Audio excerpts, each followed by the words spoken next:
For me, a great British castle is a fortress, a palace, a home. And a symbol of power, majesty, and fear. For nearly 1,000 years, castles have shaped Britain's famous landscape.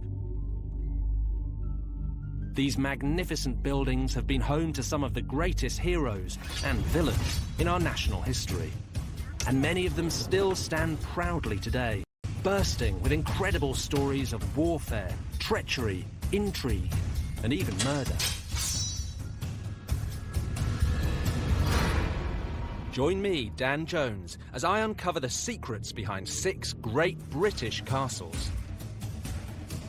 This time, I'm exploring one of the oldest and most notorious castles ever built. A fortress, prison, and execution place. Built to inspire fear in everyone who walked through its gates.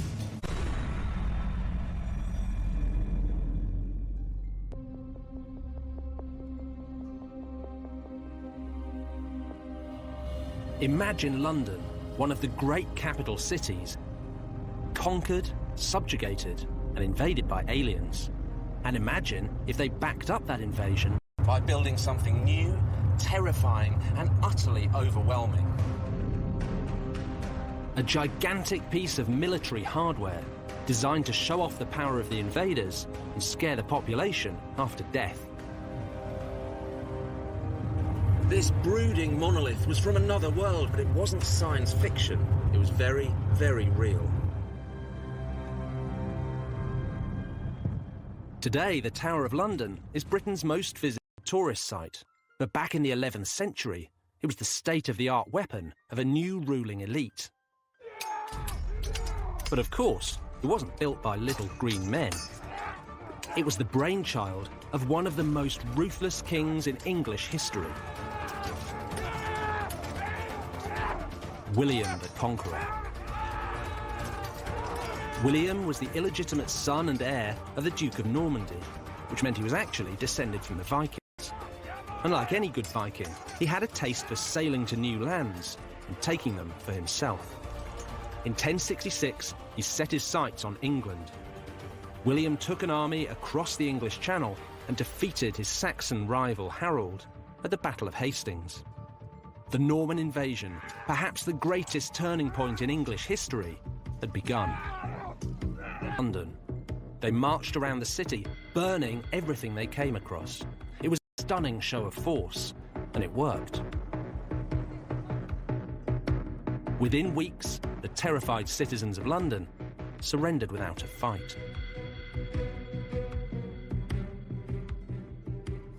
On Christmas Day, 1066, William, Duke of Normandy, was crowned King of England at Westminster Abbey. But this was more than just a cheeky power grab by a foreign upstart. It was the beginning of a conquest that would engulf the whole of England. And at the heart of the conquest, William built a series of massive castles designed to put the masses in their place and show them that he was their new boss. The centrepiece of this network was the vast stone structure known as the White Tower. It loomed over London, and its location was carefully chosen. William used a 1,000-year-old blueprint left behind from the last great civilization that had invaded England, the Romans. The Normans were building on top of old Roman ruins, right? Stone castles is the name of the game.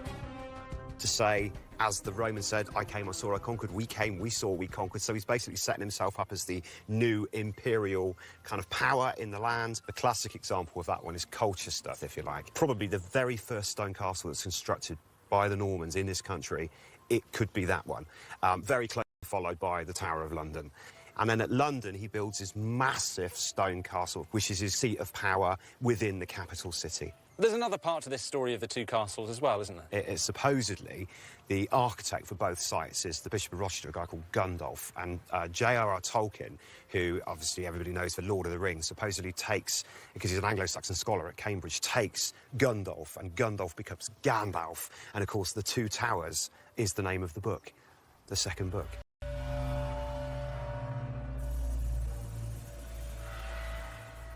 But long before the tower inspired Tolkien, it had a very clear political role. By building in stone, William was sending a message. The Normans were here to stay. The White Tower was 90 feet high and its walls were 15 feet thick. It earned its name because its whitewashed stone walls could be seen for miles around. Londoners would never have seen anything like it. Heavily armed foreign soldiers stood behind thick stone walls, and it all sent out a clear message. This was a castle devoted to one simple purpose: maintaining royal power. London? Is it across the river with the mayor at City Hall? Is it with the politicians at Westminster? Is it with the money men in the city? Well, in the 11th century, there was no doubt where power lay. This enormous square fortress landed next to London, as threatening and as alien as a spaceship. Placed next to the most important city in England, it took nearly a quarter of a century to build, but it was worth it.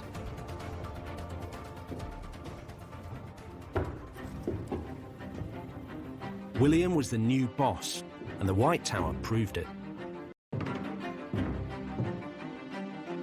Now, no one in England's capital would dare to disobey their new ruler. It seems hard to imagine today, but it's not. If you want to get a sense for how the tower loomed over London and overawed Londoners, the best way is to check out the 21st century equivalent. This is the Shard, the tallest building in Britain. 72 stories high, it really does soar above London, overshadowing everything that stands around it, much like the Tower of London once did. The view from up here is absolutely astounding. It's a cloudy day and you can see still about 14 to 15 miles in every direction. This must have been exactly how you'd have felt if you were a Norman king or a Plantagenet king down there in the White Tower looking over the medieval city. And down below all that, the Tower of London looks kind of puny. But you've got to imagine all of modern London and try and think back to what it would have looked like, say, in the 12th century when William Fitzstephen wrote his famous description of the city. And he described the Tower of London there, bang in the eastern corner, as rising up on ancient foundations, its mortar mixed with blood. Well, that was the eastern end, and the walls came out and stretched round what we now think of as the Square Mile. There was St Paul's Cathedral rising up in the middle. And then down at the end on the other side, you had Westminster. And that was, as now, a political village. But what was important was at these 2 points, the Tower and Westminster marked out a line of power. So every king before their coronation in the Middle Ages emerged from the Tower and processed through the city all the way down to Westminster Abbey to be crowned. And that was the ultimate political pageantry. In the years that followed William's conquest, London grew rapidly. By the end of the 13th century, the population had reached over 100,000. But as the city grew, so did the Tower and its supremacy. And it's that tension between the Tower and the... In times of pomp and celebration, everything started at the Tower. But in times of chaos and crisis, it was a place to go and retreat. So this wasn't just a castle designed to overawe the common people. It was also somewhere to hide from them.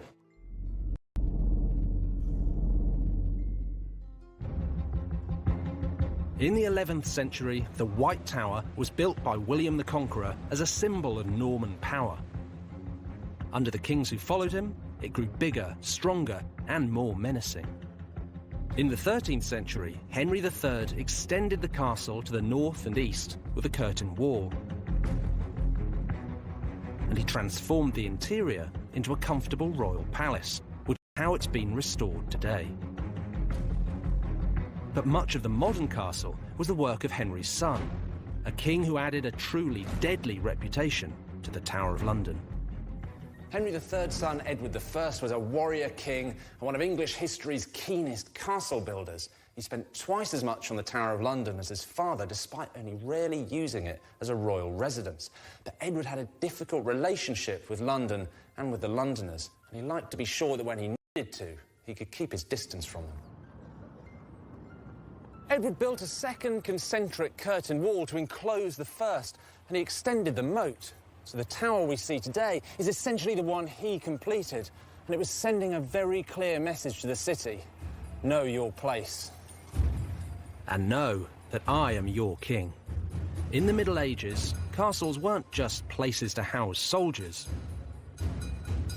They were also heavily involved in royal finance, both as places to keep the king's money and to imprison those who tampered with it. Any kingdom, ancient or modern, depends on a system of commerce, buying and selling, borrowing and lending, and taxation. But it's money that lies at the dark heart of two of the most vicious and violent stories in the history of the Tower of London. Edward I spent his entire reign fighting expensive foreign wars. It cost him a fortune, and it made him obsessed with the currency of the realm. Edward was prepared to deal very harshly with anyone who meddled with his money. Medieval coins were made of silver, a soft metal that was very easy to bend, break, and forge. One of the most common methods of medieval fraud was coin clipping, cutting away the edges of silver pennies, melting down the slivers, and making new, fake coins of your own. Actually stealing from the royal pocket. If you look at the definition of a coin, it's a piece of precious metal whose intrinsic value is equal to its face value and stamped with an official mark guaranteeing its weight and fineness. So it does exactly what it says on the coin. You have a penny, like that. It contains a penny worth of silver. And they all have to be the same, because that's what money is. It's the weight of the coin. The coins were weighed, not normally counted. So coinage was something that was taken really, really seriously in the Middle Ages. It had sterling qualities. English coin was renowned throughout the entire world. Because it was so pure, so regular. It was good quality and should have been good weight and good standard of silver. Which explains then why anyone who was caught doing, debasing the coin... It was treason. Clipped coins flooded the economy and caused inflation. They made foreign merchants suspicious of doing business with the English, and they reduced the real amount of tax that could be collected from the people. In 1278, Edward decided to get a grip on his realm's money, and the Tower was at the heart of it. Since Edward wasn't using the Tower much as a royal palace, he decided to move the mint within the walls. It was here, on Mint Street, which stretches for 3 sides of the Tower of London. It was an enormous operation. Edward's new mint improved the look of his coins. But as well as fixing the coin itself, Edward wanted a scapegoat to punish for the widespread crimes of clipping. He found one in England's most vulnerable community, a minority that was involved in finance and money lending: the Jews. Edward blamed everyone for coin clipping, but he blamed the Jews more than anyone else. Throughout the 1270s, he'd already been levying punitive taxes on them, restricting their ability to trade and do business. Then, in November 1278, he suddenly rounded up England's whole Jewish population, putting 700 Jews here in the Tower.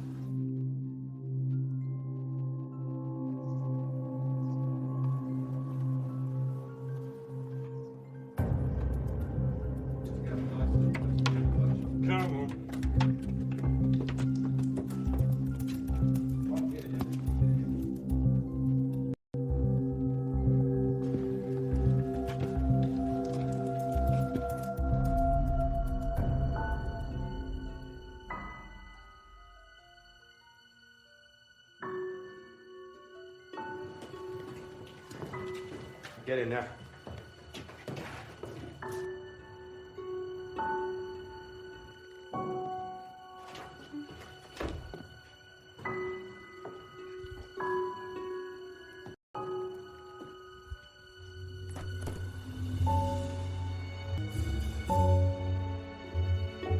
Of all the hundreds of Jews that Edward had imprisoned here in the Tower, almost half were hanged. In fact, for every Christian executed for coin clipping, 10 Jews suffered the same fate.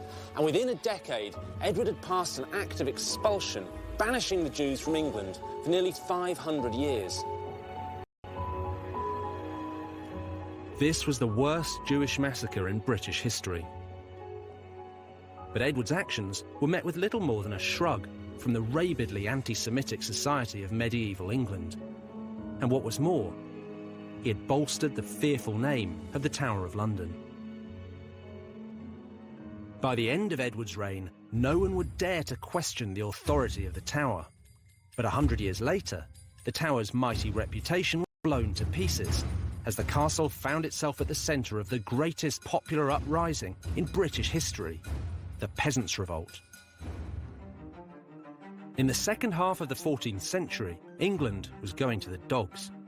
The new king, Richard II, was a 14-year-old boy, and the country was being governed by his councils, led by the Lord Chancellor, Archbishop Simon Sudbury. But Sudbury's rule was a disaster, and throughout the country, people were starting to mutter about rising up in protest. In 1381, people were moaning about the same sort of things they still moan about today. War, death and money. A war had been going on with France for generations. The Black Death had wiped out nearly half the population of England. Then, on top of all that, came a tax, a poll tax, levied on everyone, old and young, rich and poor. And there were 3 of them, levied on England, one after the other, in 4 years. The poll taxes were the final insult to a country that was well and truly fed up. On the 13th of June, a large group of militant protesters led by the Kentish rebel Wat Tyler entered London. They burned jails and legal offices. They chopped the heads off anyone associated with the government, piling their corpses in the streets. The following morning, Tyler and the rebels turned their attention to the ultimate symbol of political power. The Tower of London was the rebels' central focus. But why? They didn't want the lavish apartments, the royal jewels, or even the coin in the mint. They didn't want to capture the king, the teenage Richard II, which is just as well, because on the day they stormed the tower, he wasn't even here. What they really wanted was the traitors who'd imposed the poll tax. This is like today's Londoners. Archbishop Sudbury knew that the rebels were baying for his blood. Terrified, he and his ministers fled to the White Tower, where they hid in the chapel and prayed for salvation.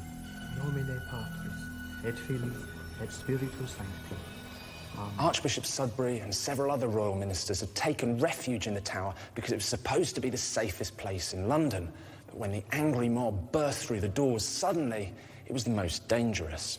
Sudbury was hiding in this chapel when the rebels found him. He'd been saying masses all morning, and now he was saying his final prayers.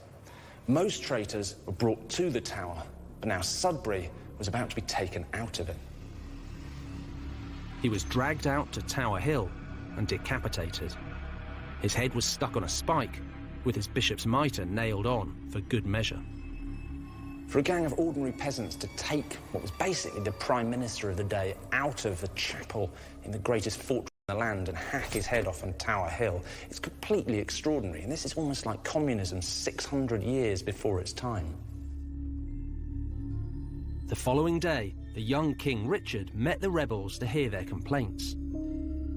But the meeting turned violent, and when Tyler made a move toward the king, he was grabbed by one of Richard's men and run through. A revolution was avoided, but only just.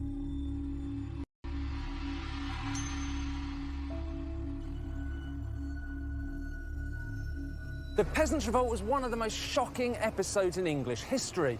It ended with London on fire, the Chancellor's head on a stick, and the mighty Tower of London stormed by a gang of villagers. The lesson, perhaps? Well, you antagonise the mob at your peril, but it was also a reminder that the Tower, like any other castle, was only as strong as the person holding it. The Tower of London survived and regained its reputation as a menacing fortress. But soon, it would be the scene of one of Britain's most notorious and mysterious crimes.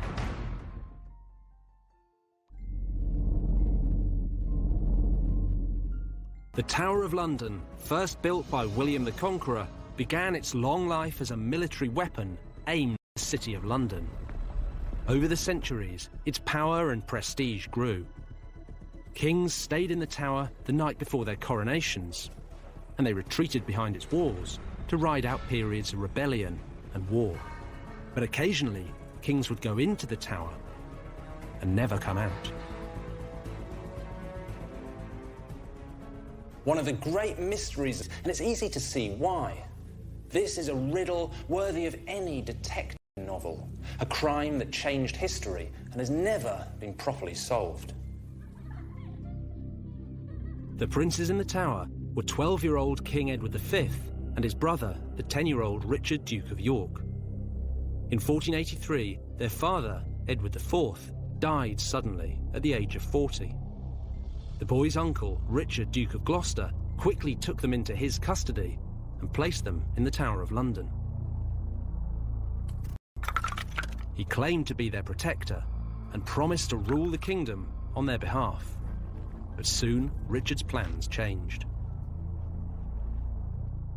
He declared the two princes illegitimate and took the crown for himself as Richard III. The boys were no longer in the Tower for their own safety. They were prisoners. For a few weeks, passers-by saw young Edward and his brother playing games in the Tower gardens. After a while, their servants were dismissed and they gradually disappeared from public view. By the time Richard had been king for a couple of months, his nephews had vanished completely. They were never to be seen again. For centuries, the fate of the boys was a mystery. Most writers in the Tudor years blamed Richard III, including William Shakespeare, who portrayed him as an evil, hunchbacked, crown-stealing murderer. But was he really a murderer? Without any bodies, it was difficult for anyone to be sure.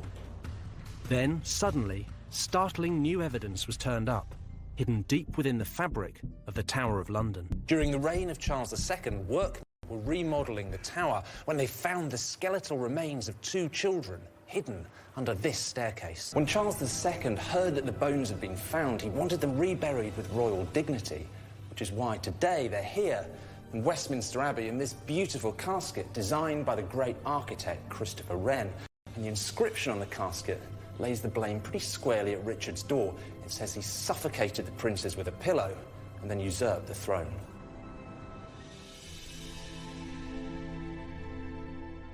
Richard III was dug up under a car park in Leicester in 2012, and his bones were subjected to everties almost 100 years.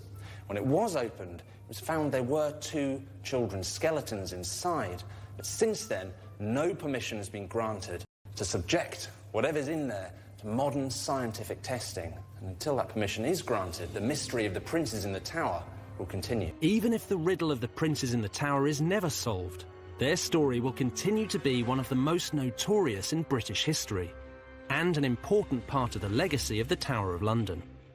But one thing is for certain. The princes were not the first prisoners to suffer in this castle, and they certainly weren't the last. 2 million people flock here every year to visit one of history's most notorious prisons. But where's the prison? There are no dungeons here. There's not even a torture chamber.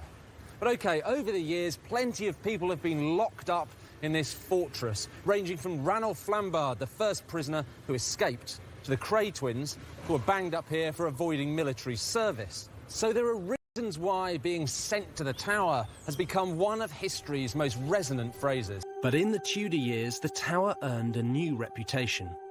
It wasn't just a place where people were banged up. It was a place where people were sent to be executed.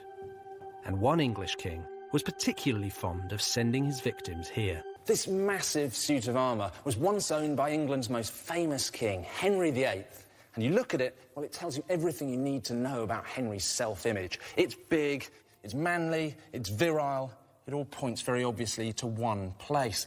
And this was owned by Henry towards the end of his life in 1540, when he was fat and grumpy and ill and tyrannical.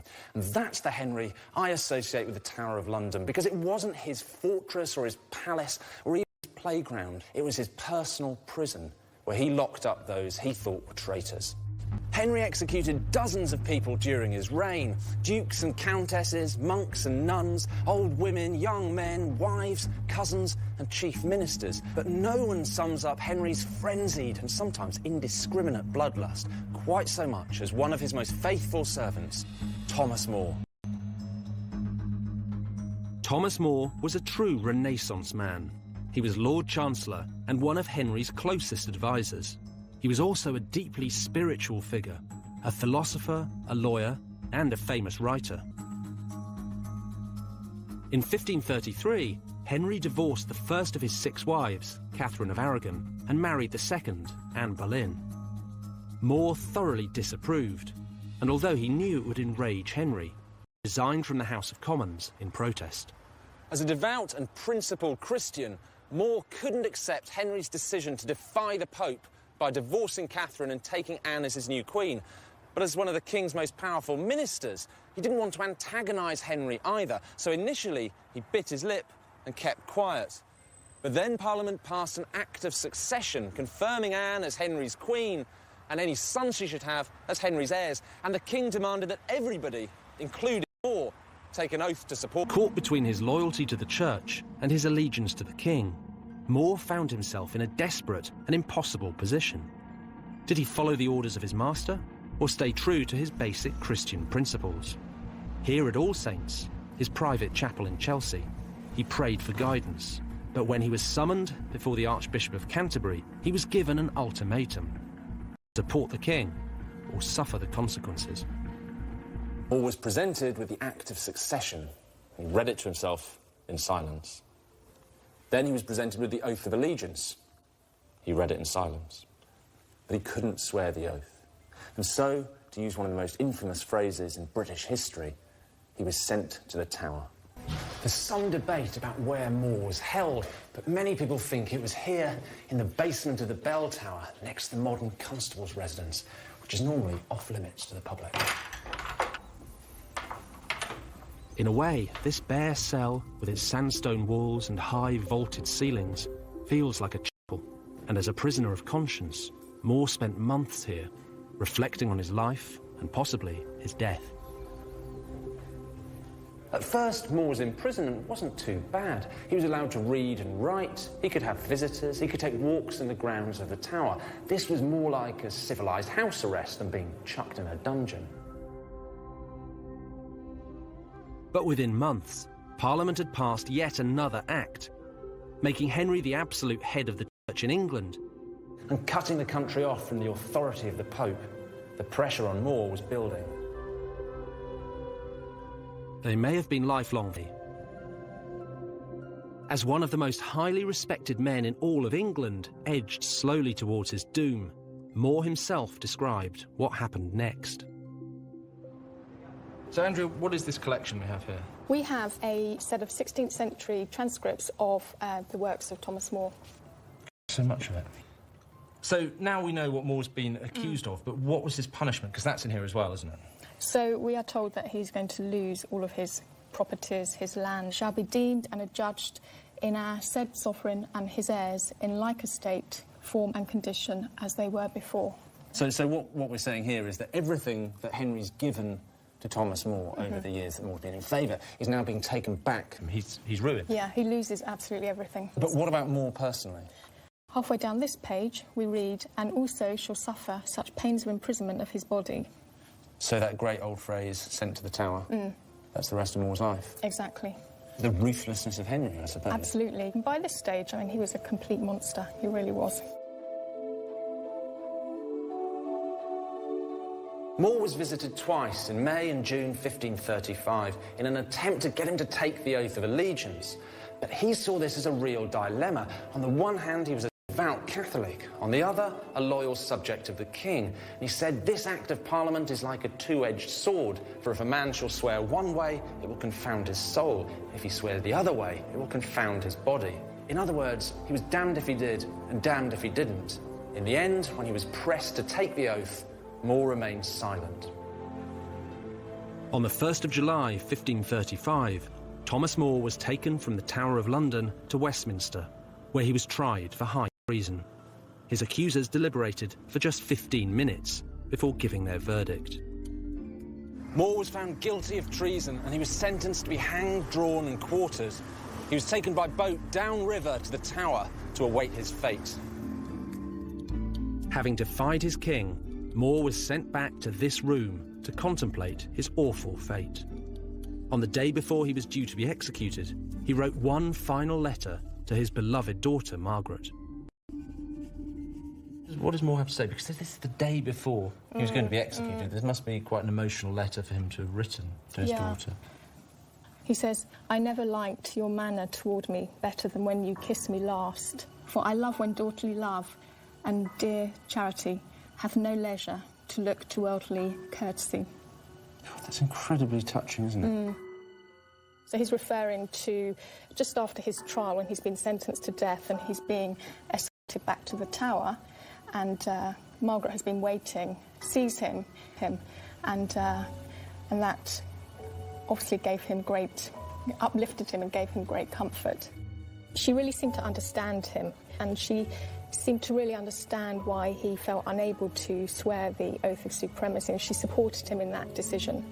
And I think, you know, we're kind of sitting in front of More putting pen to paper, imprisoned in the Tower of London. It doesn't get much more spine-tingling than that, really. At 9 o'clock the next morning, Thomas More was brought from this cell to meet his fate. In the end, he wasn't hanged, drawn and quartered, but simply beheaded as a traitor. His final words were, "The king's good servant, but God's first." Thomas More's execution was only the beginning of Henry's reign of terror. And throughout the Tudor years, plenty of other noblemen and women found themselves locked up here, waiting for the executioner's call. None were more famous than Henry's second wife, Anne Boleyn, just 1 year later. Anne Boleyn stayed in the royal apartments here at the Tower of London on the night before her coronation as Henry VIII's queen. 3 years later, she was back on the morning of her execution. Now, for Anne's daughter, Elizabeth I, it worked the other way round. She was a prisoner here at the Tower of her sister, Mary I. Within a matter of months, she was leaving the Tower on the morning of her own coronation. In Tudor times, treachery was a fickle concept, and today's king, queen or royal confidant could easily be tomorrow's traitor. But fear of the monarchy would begin to wane. Less than a century after More's execution, the balance of power in England would shift. Soon, the dominance of the Tower of London would be overshadowed by the will of the people.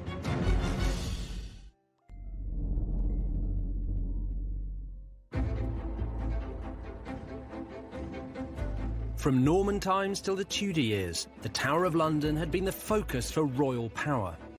But by the 19th century, it was starting to lose its grip. This was no longer the main arena for political battles. Further up the River Thames, the Houses of Parliament now took centre stage. Now, the Tower took on another role. It began to attract tourists. And they weren't just here to inspect the ramparts. One of the main attractions was some of its more exotic inhabitants, because it wasn't just humans who were child escaped at this time. He was afterwards, by command of the king, baited to death with dogs upon a stage. Well, it gives us an insight into the cheery humour of the 18th century, doesn't it? Oh dear. What's amazing is this tiny little book is one of the first known guidebooks to the Tower of London, and it's full of miniature portraits of animals. It's extraordinary to think that for 600 years, the Tower was home to the menagerie, or London's main zoo. For more than 900 years, since the time of William the Conqueror, the Tower of London has been a royal palace. Now, royals get a lot of gifts. In fact, the present royal family has received a bear, 2 sloths, a baby crocodile, an elephant, a horse, and a canary. In 1252, the King of Norway presented the Tower with a very exotic gift, its very own polar bear. And the royal records show the purchase of a muzzle, a chain, and a long length of rope so the bear could go fishing for its own food in the river.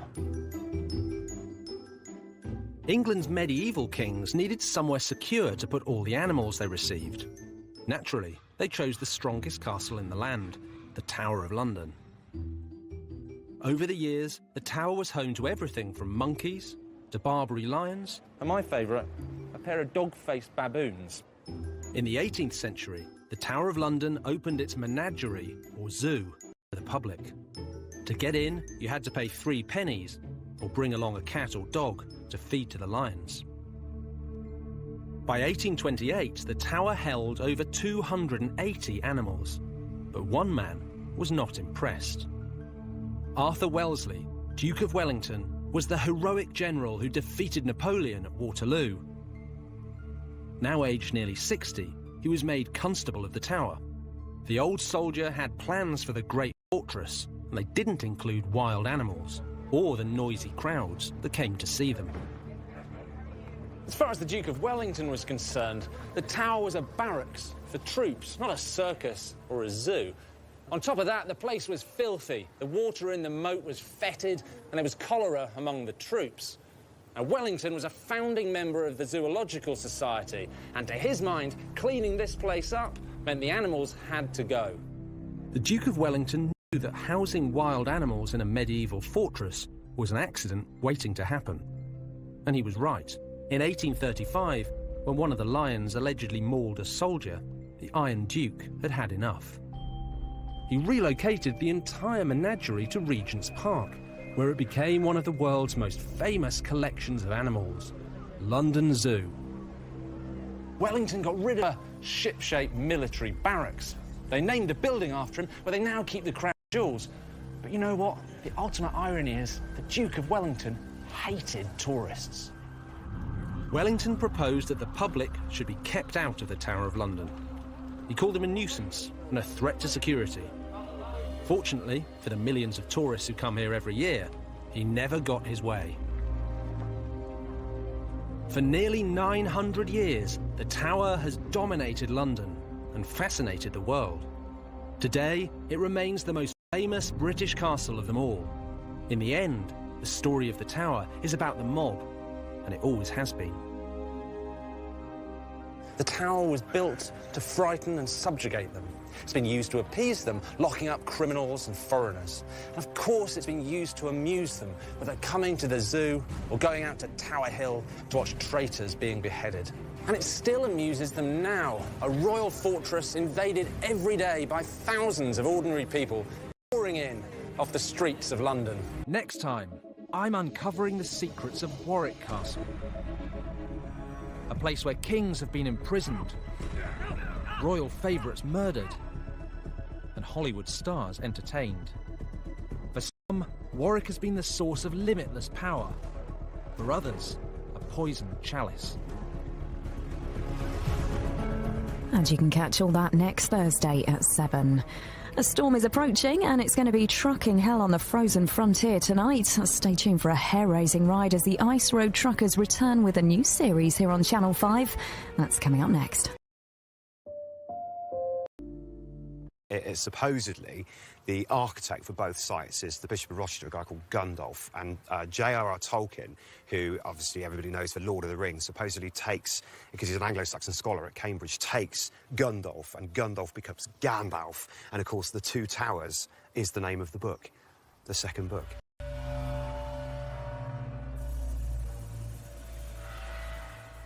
But long before the tower inspired Tolkien, it had a very clear political role. By building in stone, William was sending a message. The Normans were here to stay. The White Tower was 90 feet high and its walls were 15 feet thick.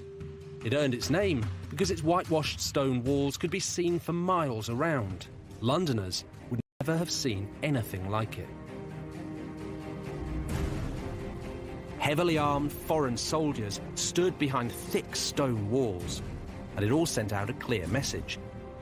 This was a castle devoted to one simple purpose: maintaining royal power. London? Is it across the river with the mayor at City